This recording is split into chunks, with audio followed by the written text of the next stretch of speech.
Scalpel. Scalpel. Forceps. Forceps. Clamp. Clamp. Needle. Needle. Sutures. Sutures. Buttons. Buttons. Velcro. Velcro. Frilly ribbon. Frilly ribbon. Talcum powder. Talcum powder. There. Yes. Congratulations, Doctor. Oh, it's nothing. Just look after the patient. If anything was to happen to Teddy now, I'd never forgive myself.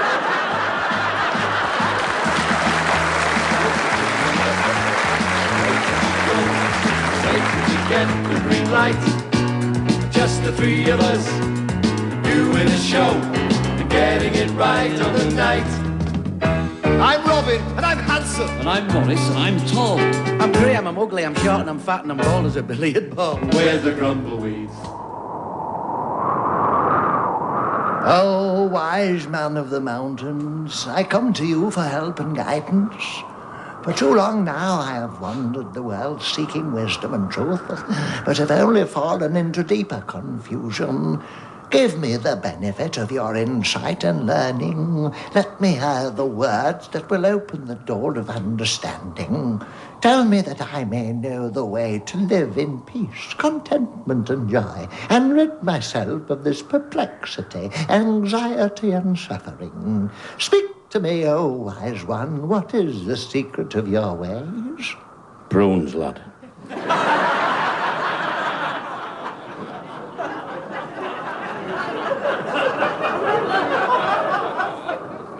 Prunes? Aye. Fill your face with them 4 times a day, you'll have no time to worry about hotels. There's the three of us going on stage, hoping the studio's packed. See the three of us acting our age. Said Graham, he's aging our acts. That's nice. Dearly beloved, we are gathered here today to pay our last respects to Jethro Forrester, the oldest inhabitant of our village, a lifetime teetotaler who sadly met his end after his one and only encounter with alcohol. Just imagine, Harry, 85 years without a drink, then he gets run over by a beer wagon. My hair's red as copper. My hair's grey as zinc. My hair has all fallen out ages ago, but my head's a lovely pink. We're the Grumbleweeds. I'd like to do another one of me poems. Thank you. The vicar of our parish is a very quiet man. He wears a woolly cardie and he drives a minivan. He saves the wicked sinners and sets their spirits free. I'm hoping if I ask him nice, he'll save one just for me. There's the three of us doing the job, taking the knocks on the chin. Yes, the three of us, Graham and Rob, Graham, Maurice. And Robin. Hello, helpline. Terence speaking. Can I help you? Hello. My name's Brian. Oh, no. Do you remember I phoned you a bit ago about my problem? Could I forget? I told you that I was a boring person and that I had an hobby collecting 2-inch countersunk wood screws. It's imprinted on my mind. Well, I'm just ringing to say I've got a new hobby now. Oh, yeah? Yeah, I've started collecting sculptures of every member of the royal family from William the Conqueror right up to the present day. Well, that does sound interesting. All done in the shape of 2-inch countersunk wood screws. good things come in threes. I learnt that as a lad. I'm Robin. I'm Maurice. He's Graham. Well, 2 out of 3's not bad. Trio, everyone needs half an hour with someone and the Grumbleweeds.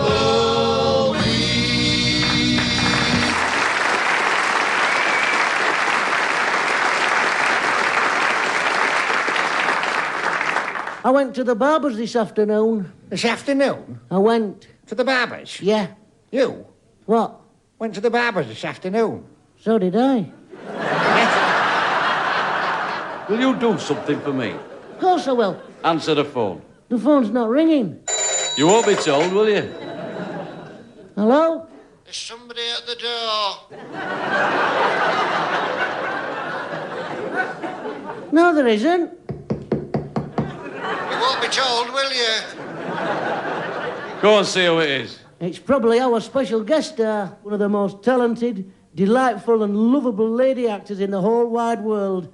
It's Patricia Hayes.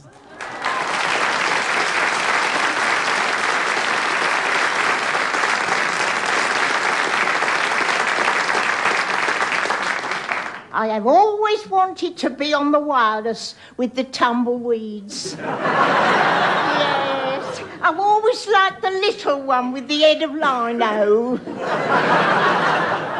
I've been listening to you lads on the wireless ever since you was normal. It's a great pleasure, Miss Hayes. Yes, me and my old man, we always listened to you in bed. Retired now, he is, the old man. Miss Hayes, I just wanted He to... was an engineer with British Rail, meat pie tapper. We was going off up the stairs last week to listen to you lads in Kip, and I got so excited I dropped him. That's great. What I wanted to say So, was... on my way here, what I did was I got my shopping in and I'm worn out. This old dear what I met in toiletries between the tubes of toothpaste and the, you know, them things what they never dared to sell in the supermarket years ago. This old dear was upset because of her eldest girl who was an air hostess on one of them aeroplanes what carries cough mixture. Air Linctus. Yeah, that's all well and good, is that? Her daughter had gone to Australia and married a didgeridoo.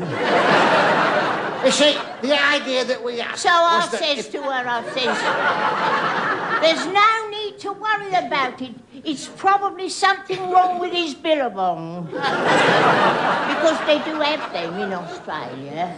Sydney Harbour. I've no idea what his name is.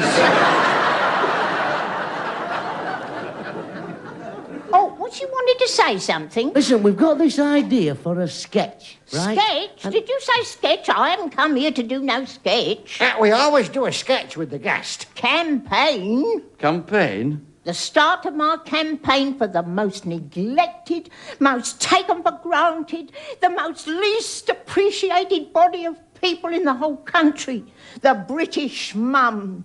You are looking at the first president of the British Union of Mums. Do you mean that you will... Yes, you are now looking at a B-U-M. A bum. Not just a bum. The number one bum.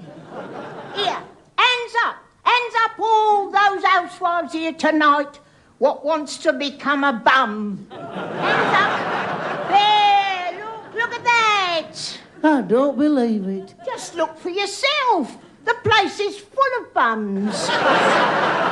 It'll never work. I'll show you. Are we united? Yeah! Are we sick and tired of the way we've been treated over the years? Yes! It's time for the bums of the country to swing into action. We're going to march on the House of Commons and have a meeting with the country's top bums. You can't do that. Just watch us when we marches into Parliament and sings our song. Which song? Our very own British Union of Mums song, what I wrote myself. You lads can show your support for your mums by singing it with me. Are you ready? I'm not so sure. But I'm not either. Oh, me. 1, 2, 3, go. Bum, bum, bum, bum, bum, bum, bum, bum, bum, bum, bum, bum.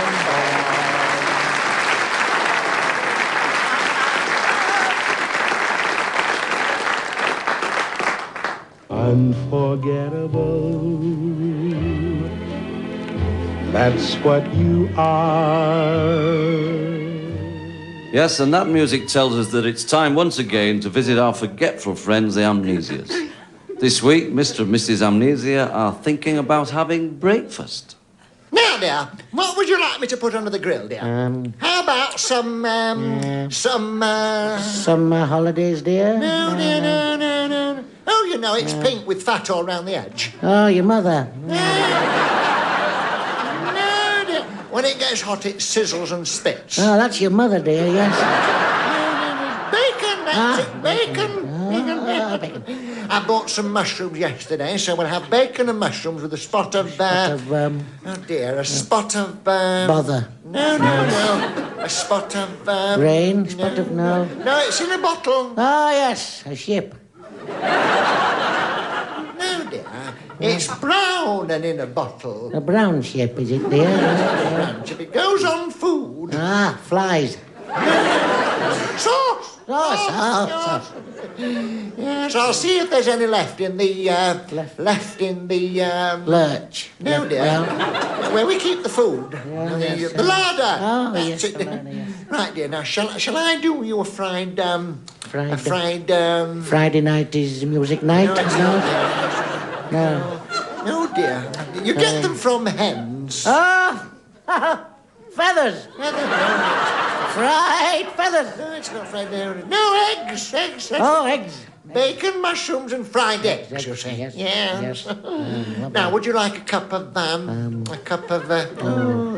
No, you know, it's wet. Whitewash, is it? No. No, dear, you put sugar in it. Oh, the sugar basin. No.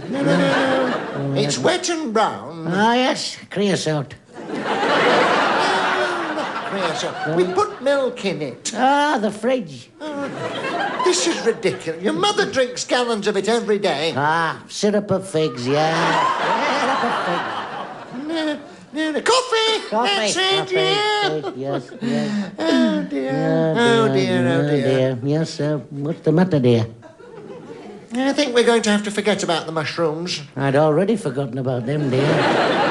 Yes, I've just looked under the grill and you'll never guess what I've done. What have you done? I've grilled the corn plasters. That will make a change, dear. I'm quite partial to, corn plasters? No, tennis balls? No, elastic stockings? No.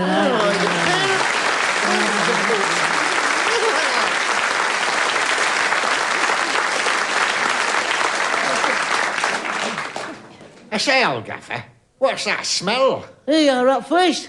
I've got a spare clothes peg. Put it on your nose. No, thanks, old gaffer. I love it. Some folks don't, but I do. It's bracing, is that? What is it? It's my grandfather's socks.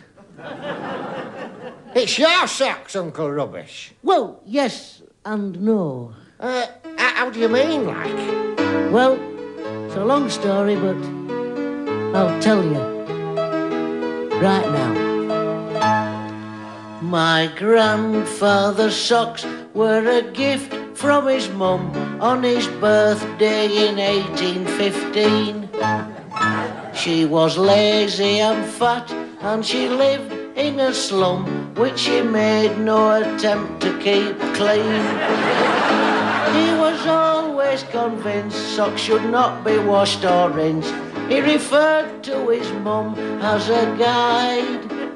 And those old socks got up and walked away when the old man died. 50 years he was wearing them, thick socks, no washing or airing them. Thick socks, those old socks got up and walked away when the old man died.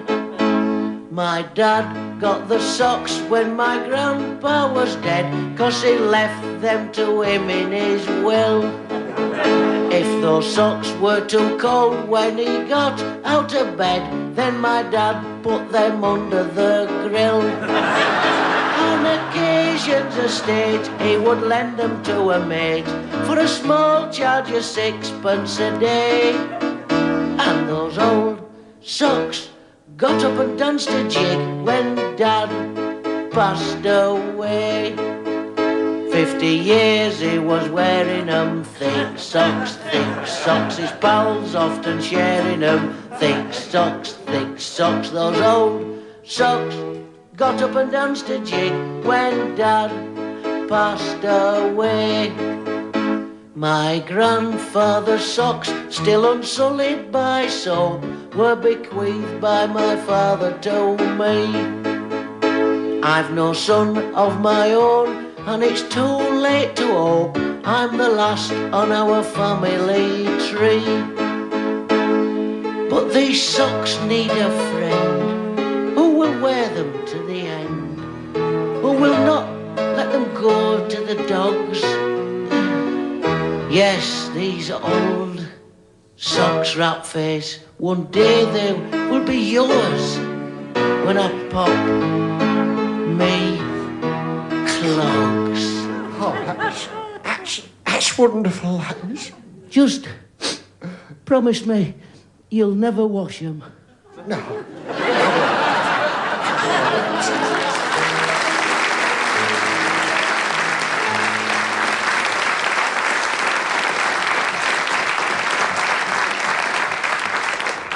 Dad, Yes, Mother. are you going to help me fill in this form? What form, Mother? This form, Dad. I got it from the post office this morning. Oh, that form. What do you want to know, Mother? Well, how old am I? You're 4 years younger than I am, Mother. Well, how old are you? I'm 2 years older than your Fred. I don't know how old our Fred is, Dad. Of course you do, Mother. He's same age as Alice. Who's Alice, Dad? Elsie's sister. Oh, Elsie. Elsie who? What's this Elsie's last name? Same as Alice's, Mother. The sisters. But I don't know an Alice. Yes, you do, Mother. She married Charlie. Who's Charlie? Doris's brother. Oh, yes. I remember Doris. Well, I know when Doris was born. Why don't you put her age down? Nobody'll know. Right, Dad, I'll put Doris's age down. How old is she?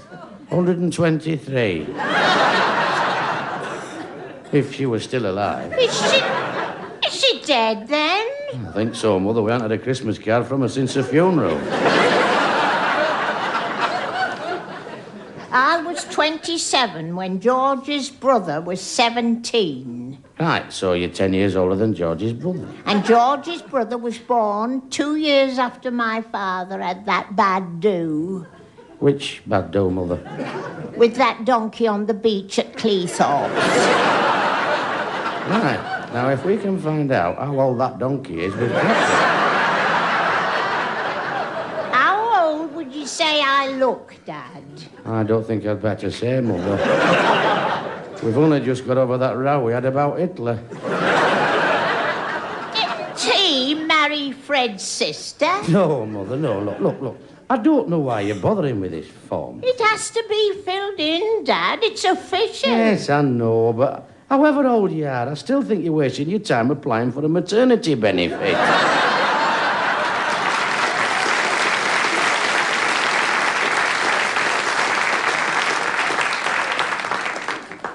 Excuse me, pal. Is this the last day of your super closing down sale? Oh, yes, it is indeed, sire. I see. Have you in stock the revised edition of Roget's Thesaurus? Oh, sorry, no. I'm afraid we've sold out. Oh, how about the translation of the sayings and philosophies of Socrates? No, you're out of luck there again, I'm afraid. Oh, nuclear fission for the advanced student? Oh, dear, out of luck again. Oh, what about the Sigmund Freud's theories on psychology? Aha! Now then, let's see. No, none left. Oh, well, how about the deluxe edition of selected Shakespearean sonnets? Sonnets? No, can't help you there, I'm afraid, no. Oh, dear. What stock do you have in this closing down sale? Well, to be honest, one copy of the 1964 Beano Annual. I'll take it. It's only to shove under the wobbly leg of me snooker table.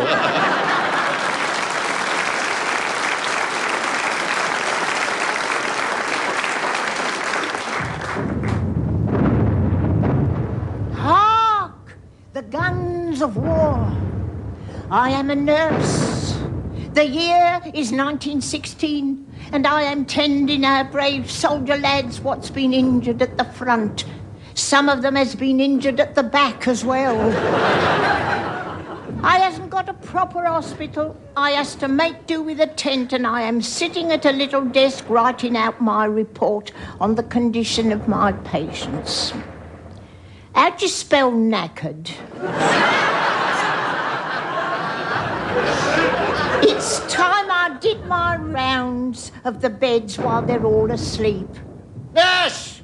Nurse! Yes, my brave soldier lad, what's been wounded? What's the problem? I want to go. You can't go yet, not until you're better. I don't mean that kind of go. What kind of go are you on about? Could I have the... Could you have the what, my lovely lad? Well, it's a bit embarrassing. I'll whisper. What you want a bread van for? I can't be messing about with bread vans. I've got a captain in the end bed what got caught by the blast of a shell, and he's had his pips blown off. Well, it's all very well for you to laugh. You haven't got to write and tell his wife. Nurse!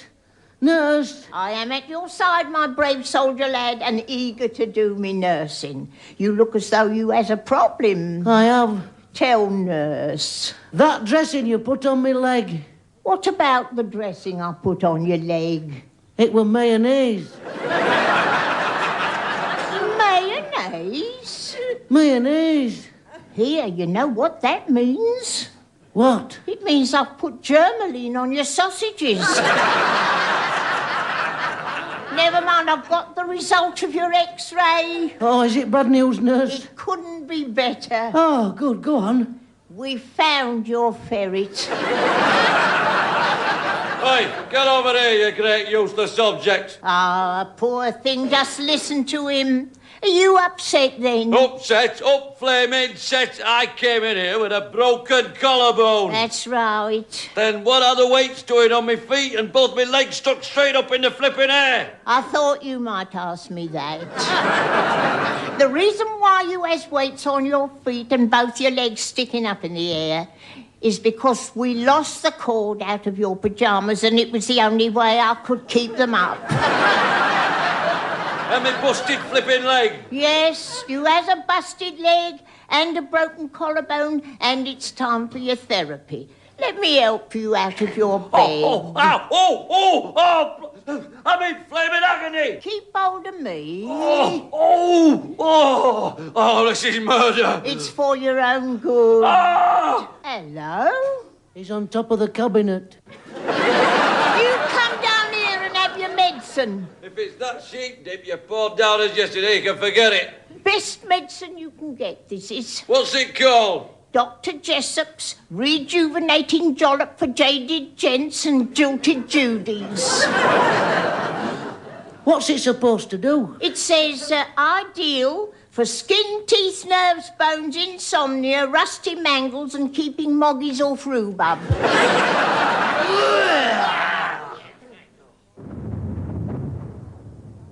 It is now night time as I sit at my desk in the little hospital behind the enemy lines. I managed to get them to take a good old dose of Dr. Jessop's rejuvenating jollop for jaded gents and jilted Judies. And I think it's beginning to work. Excuse me. Excuse me. Excuse me. It's every bit as good as it says on the label. It's got them on their feet. Me mangle's working, and there's a dead moggy on the rhubarb. So long, that's powerful stuff, that. I've never had medicine like that before. I've never done a concoction like it in all my life. I'm very glad to hear it, and you'll be all the better for it. Good night. Good night. Good night. Good night. Excuse me. Excuse me. Excuse me. Wait, me brave soldier lads. The war is over. It's all over. Listen to the bells. Listen to the bells of victory ringing out.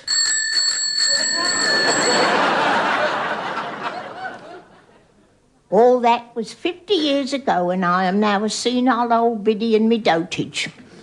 I am now a resident at the Lady Charlie Gullock Rest Home for Nurses what are clapped out. I has a nice little room that I shares with a retired knit nurse. All day long she sits with a faraway look in her eyes and stroking a coconut. Yes, matron is a spinster lady what is very shy. When I asked her what we was having for pudding, she said we was having Spotted Richard. Yes, this is going to be a happy day for me because the brave soldier lads what are nursed in the war are coming to see me. They're knocking on a bit now and are living in a home for retired gentlemen. It's called the Old Cockery. I can see them now. See them tottering up the drive like what all old cocks do. I think they must have fallen on hard times as the three of them are sharing the one walking stick. Come in, me lovely lads. Oh, it's a treat to see you after all these years. Sit down. Take the weight off your military bearings. How are they treating you at the home? They don't put germaline on our sausages. Make yourselves comfy and we'll have a little chat about the old days long ago, what have gone by. Oh, we can't stay too long. No, we can't stay too long. No, we can't stay too long. Why not? Excuse me. Excuse me? Oh. Never mind. I'll have a little chat with the knit nurse. Night-night. There was the three of us, sharing a smile, sharing a decreasing life. Yes, the three of us, just for a while. Now we'll get back on our bike. We'll see you next time. Yes, we'll see you again. So, tinkety-tonk. Bye for now. Tutty-bye and TTFN. From the three of us, just the three of us. There's me. And me. And him. Oh, they're always missing me out just because I'm littler than everybody else. I'm sick of it.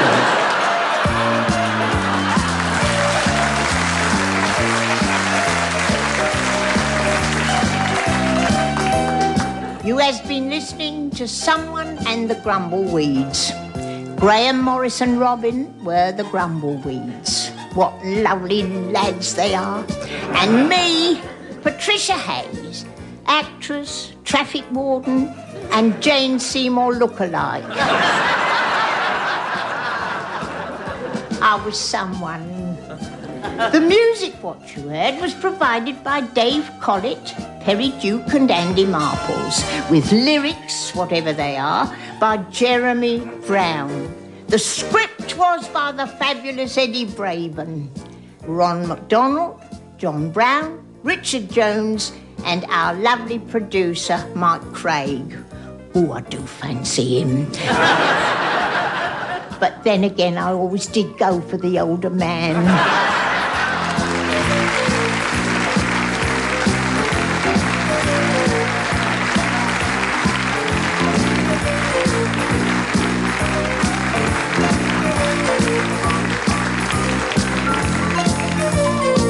And there'll be more from the Grumbleweeds at the same time, 7:02 next Thursday, when their special guest will be Kenneth Waller.